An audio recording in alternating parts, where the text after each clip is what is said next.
senior center. To my understanding, there's an average of 250 seniors that go through these doors behind me that really utilize this facility, along with our veterans and our VSO officer.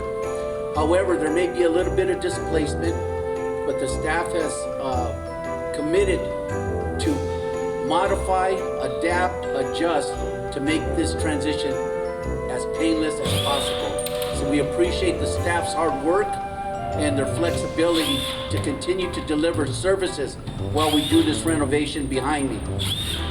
I understand that we're upgrading our plumbing, our electrical, our countertops, our mirrors, and our flooring, which is much needed.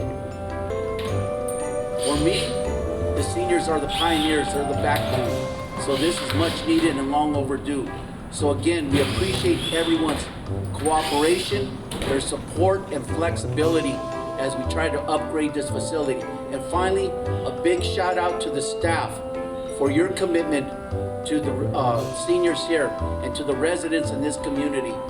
Lizette, thank you. Pam Ugar, thank you. Our city manager, Steve Carmona, our media team, our public works, everybody coming together to deliver a positive service to our residents. Thank you and happy holidays.